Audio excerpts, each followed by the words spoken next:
Saúde, irmão, com a paz do Senhor. Meus irmãos, o tema de hoje é o tempo de Deus. O tempo de Deus. O tempo de Deus Deus me deu essa mensagem no ano passado, 2025, quando Israel e Gaza entraram em conflito. E hoje eu vou passar ela aqui para vocês. O texto base é Eclesiastes 3, do 1 ao 8. Diz assim: tudo tem um tempo determinado. Há tempo para todo propósito debaixo do céu. Há tempo de nascer e tempo de morrer. Tempo de plantar, tempo de arrancar o que se plantou. Tempo de matar e tempo de curar. Tempo de derribar e tempo de edificar. Tempo de chorar e tempo de rir. Tempo de prantear e tempo de saltar. Tempo de espalhar pedra e tempo de juntar pedras. Tempo de abraçar e tempo de afastar-se de abraçar. Tempo de buscar e tempo de perder. Tempo de guardar e tempo de deitar fora. Tempo de rasgar, tempo de coser. Tempo de estar calado e tempo de falar. Tempo de amar, tempo de aborrecer. Tempo de guerra e tempo de paz. Qual é o tempo de Deus para a sua vida hoje? Você pode se esforçar o tempo que for, mas se não for o tempo de Deus, não acontece. Isso não quer dizer que a gente não possa buscar nesse tempo. Podemos buscar, mas com paciência, crendo que iremos receber. Porque se a gente não tiver paciência de esperar o tempo de Deus, pode acontecer consequências. É só lembrar do exemplo de Abraão e Sara. Gênesis 16:1.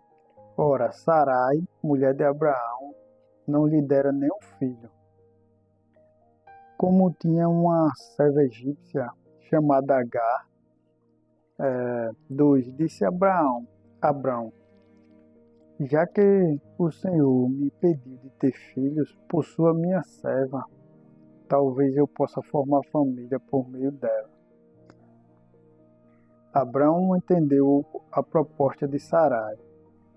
Quando isso aconteceu, já fazia 10 anos que Abraão, seu marido, vivia em Canaã. Foi nessa ocasião que Sarai, sua mulher, lhe entregou a sua serva egípcia Agar. Ele possuiu Agar e ela engravidou. Quando se viu grávida, começou a olhar com desprezo para sua senhora. Então Sarai disse a Abrão: caia sobre você a afronta que venho sofrendo. Coloquei a minha serva em seus braços e agora que sabe que engravidou, despreza-me. Que o Senhor seja juiz entre mim e você. Olha só, as consequências acontecendo, né? Quando a gente não espera na promessa. Sara, ficando ansiosa e incrédula com a promessa que Deus fizera, tentou dar seu próprio jeito, oferecendo a Abrão sua escrava Agar.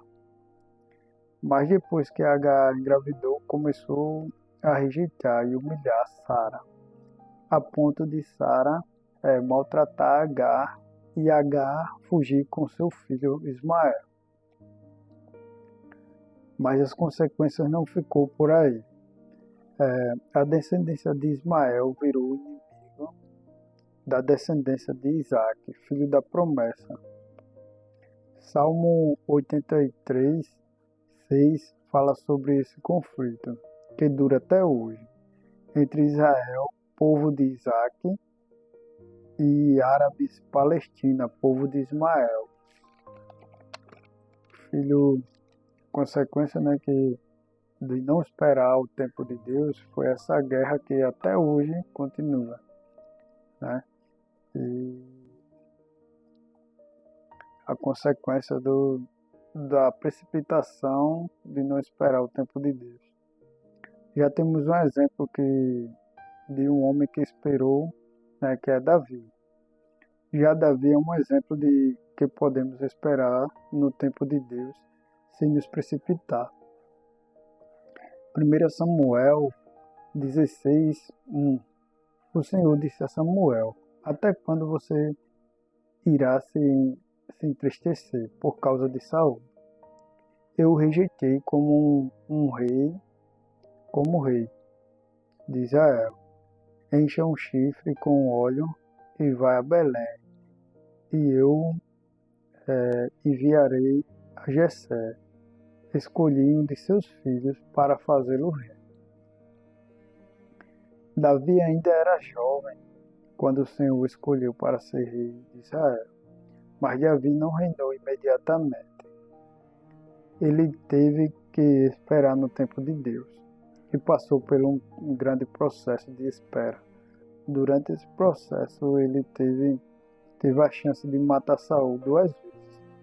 1 Samuel 24, 3, 6. 3. Davi poupou a vida de Saul. Ele foi ao curral de ovelhas, ficar junto ao caminho.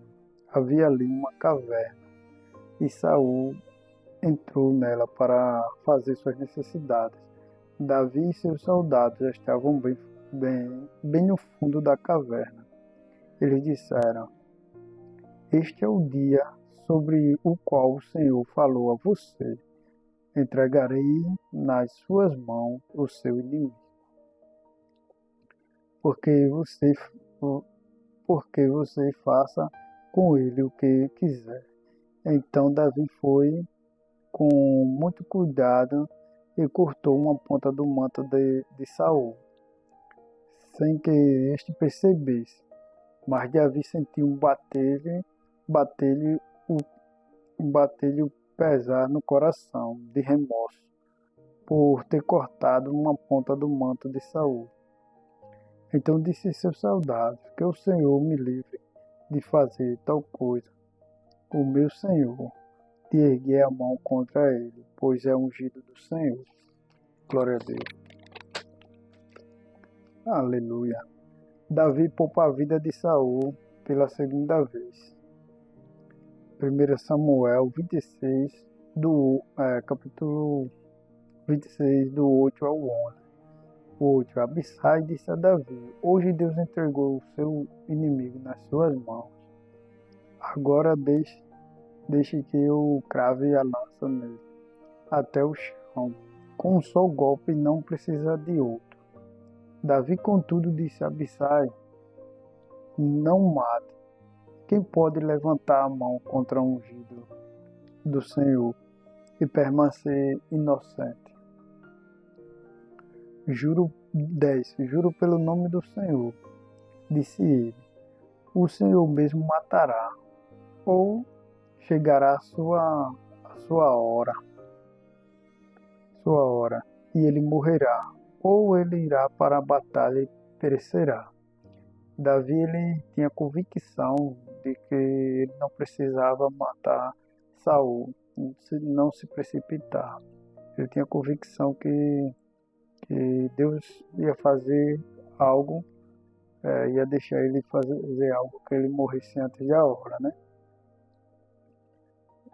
E para que Davi viesse a reinar, né?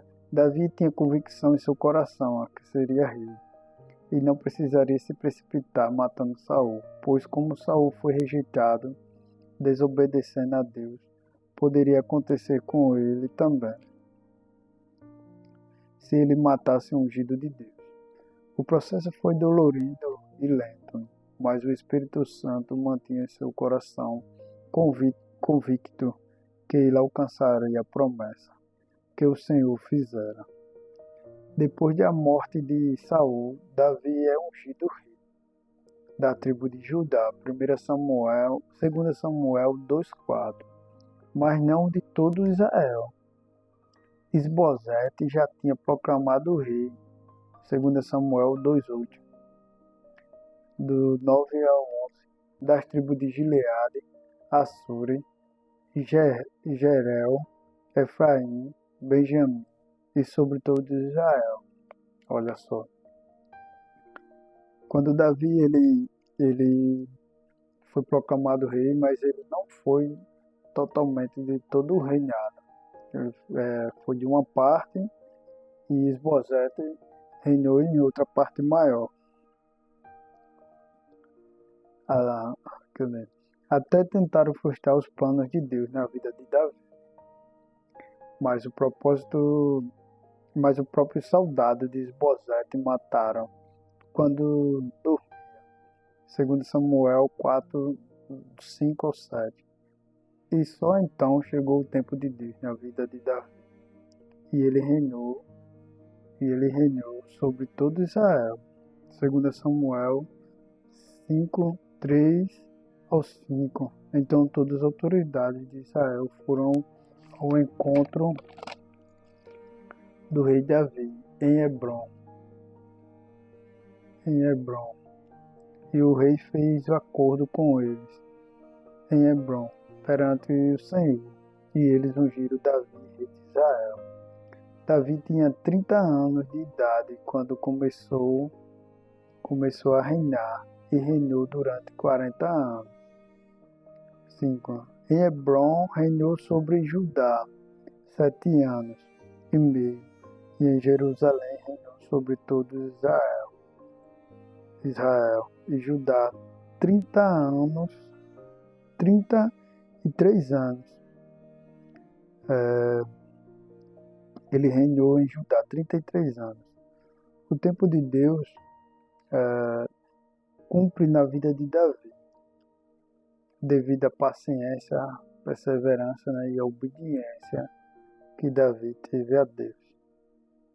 Muita paciência, porque mesmo ele sendo ungido rei, mas ele não pôde sentar logo no trono.